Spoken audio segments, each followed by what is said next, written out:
I'm Sharon Bill. Welcome to my Music Theory Tuition series where I work with you step by step through the ABRSM Discovering Music Theory grades.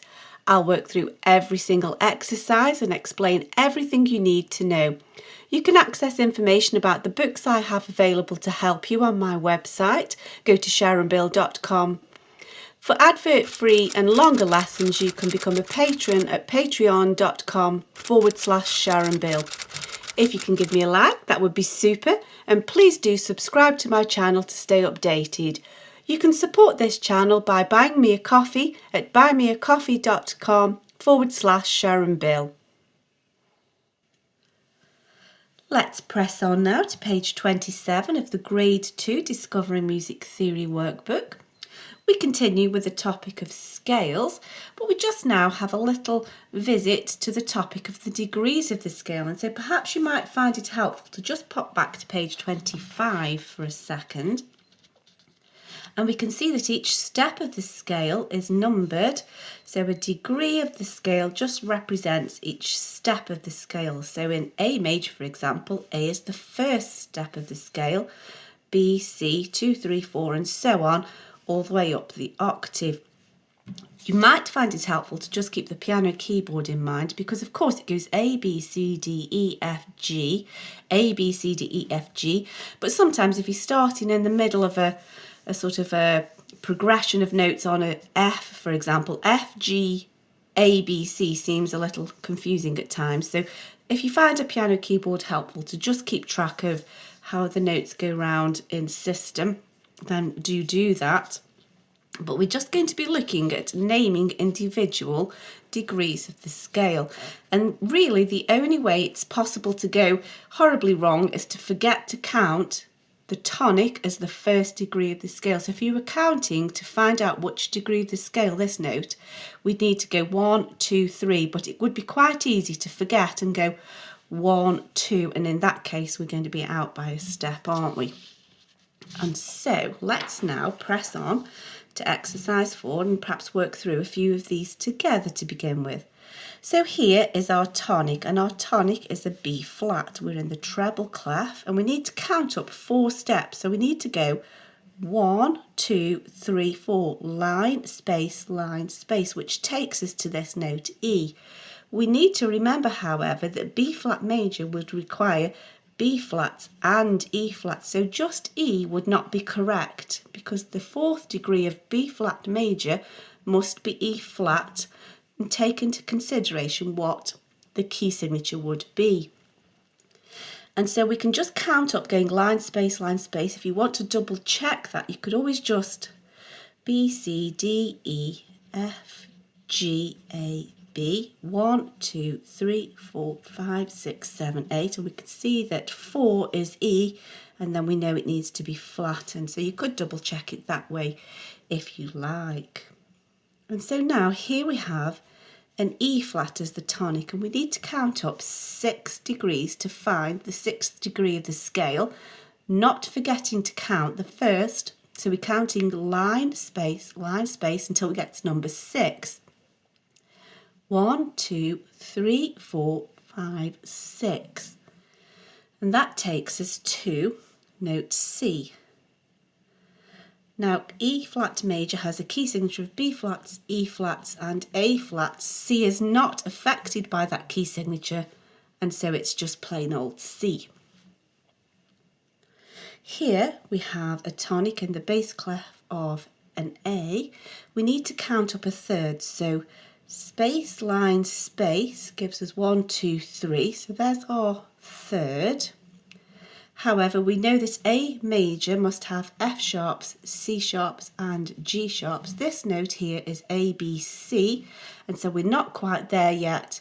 We need to remember that in A major it must be a C sharp. And so now that perhaps we've tried that first row, you could continue with the second row and do have a go of these on your own first of all now.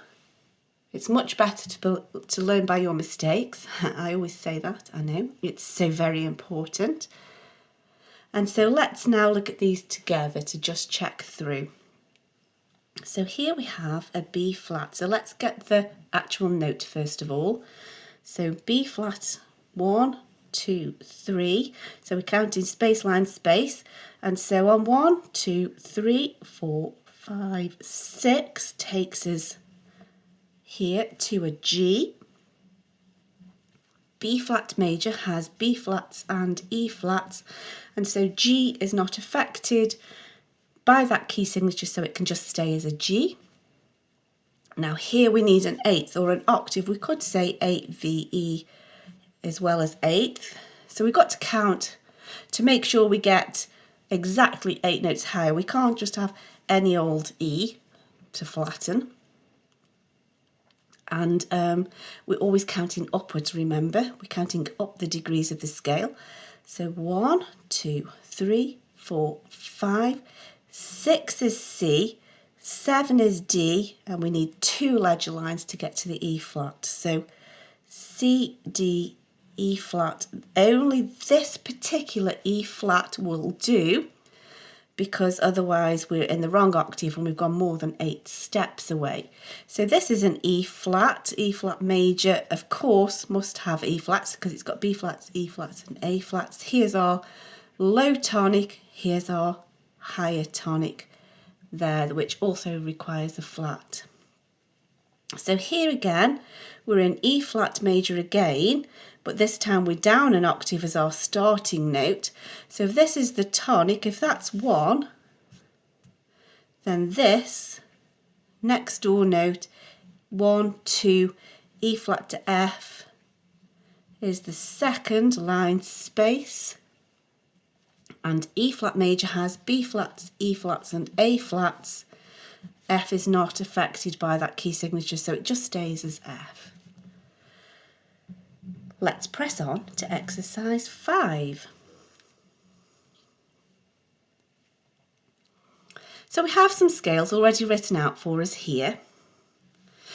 And we have the clef, the key signature and the notes, everything is present. We just need to show which are the semitones. And we've talked about this, and we can see here easily in C major 1, 2, 3 to 4, 5, 6, 7 to 8. Here's notes 1, 2, 3 to 4, 5, 6, 7 to 8 are the semitones.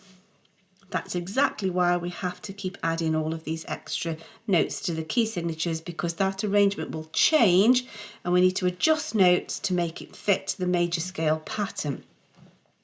So there is a long way in which we could check the answer, where we could keep sort of pegging out all the semitones and tones and working it out that way. However, if we just know that 3 to 4, 7 to 8 are the semitones, that's all we need to think, because the key signature will do the rest of the work for us.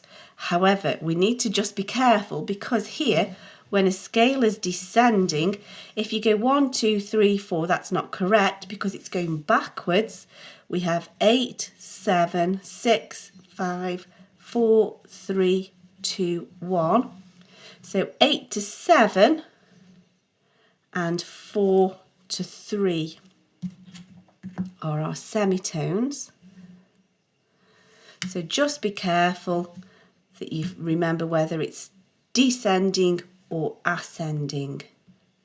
And so here we can see we're in B flat major, we're in the bass clef. There's our B flat, C, D, E flat, F, G, A, B flat.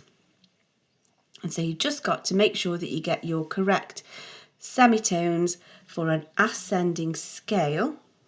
So we have 1, 2, 3, 4, 5, 6, 7, 8. So we know that 3 to 4, 7 to 8. I suppose I should use a ruler really, shouldn't I? Let's just tidy those up. There we go. And again, that's the quick way of doing it. If you wanted to double check, you think, well, I know that that's a D to an E flat, that's a B flat, that's a B flat, because that's what the key signature is doing. You don't do that as well. The key signature's done that job for us. And we know that B flat to C is a full step, so C to D is a full step. However, D to E flat is a semitone, and there's our D to E flat. That's what the key signature is doing for us. E flat to F is 2 semitones, 2 halves, that's 1 full. F to G is full. And then G to A is a full step. A to B flat, however, is a semitone, and there's our 7 to 8. It's just that's a very long-winded way of doing it, and just trust the key signature to do the job for you. And so finally, if you haven't done so already, do have a go of this on your own. I'm hoping you've had a go of these first. Let's now check through this final one together. We are ascending, we're going up, so this is the bottom. 1, 2, 3, 4, 5, 6, 7, 8. And we know that 3 to 4 is a semitone. And 7 to 8 is a semitone. And that's the thinking done for us, because the key signature has done that work for us, and we can double check that G to A flat is indeed a semitone. That's what the key signature has done for us. And D to E flat, remember that's an E flat. That is also a semitone. The key signature has done all of the work for us. I hope this is helpful to your studies. Please do like and subscribe to stay updated. If you'd like to support this channel, you can buy me a coffee, and for advert-free lessons you can become a patron. Do visit my website where you'll find many resources available to help you. Visit sharonbill.com. Thanks for watching. Bye.